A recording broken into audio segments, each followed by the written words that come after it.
It happened every November.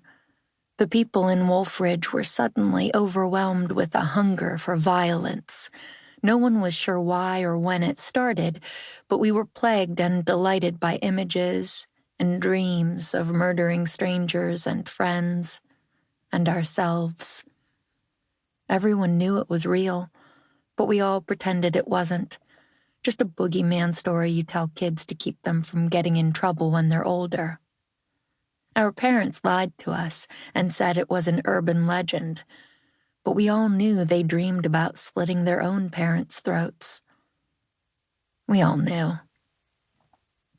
As if it were a sickness, some kind of seasonal virus like the flu, there were those of us who ended up coming down with it harder than others. Cash was pretty much patient zero this year. I could almost see his urges radiating off of him. Why Porter, though?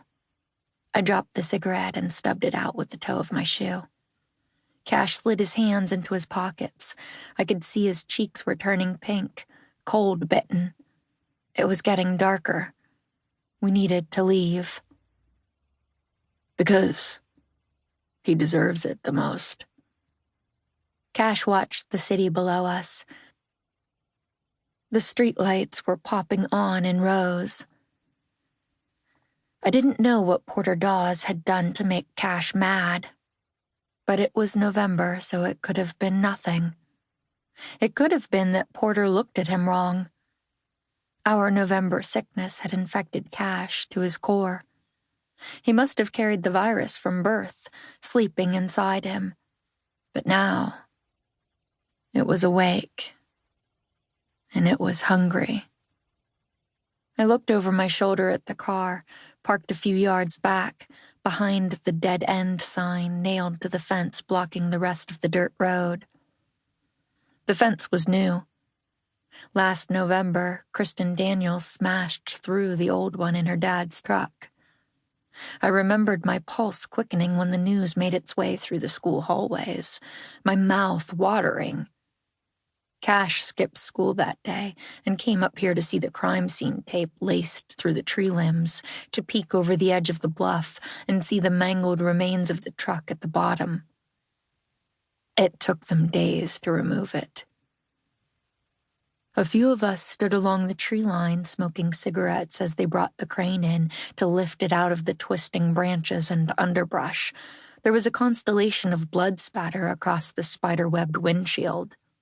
Cash's hands were still tucked into his pockets.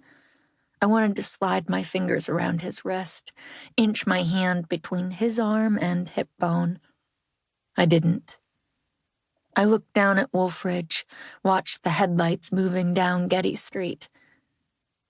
Sometimes I could see my house from the bluff, but that night, it was too dark. The lights must have all been off. No one was home. Maybe I'll just burn the whole place down. Cash flicked the lighter on. Even in the glow of the flame, his eyes still looked black. 2. No one was home when I got to my house. Cash dropped me off, and I shuffled across the cold, burnt lawn with my hands shoved deep into my jacket pockets. He was on his way to a shift at the diner, the only restaurant in Wolfridge that stayed open past 8.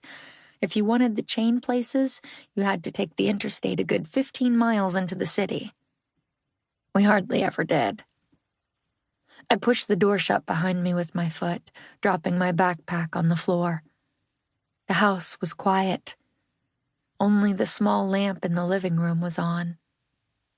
Dad left it on for me when he was going to be late, just one of our many unspoken codes.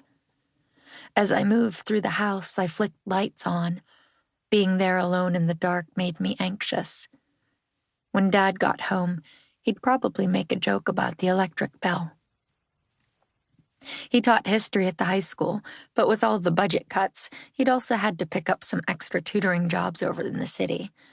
Most people in Wolfridge had to go into the city to find better jobs. During the day, the streets in town were practically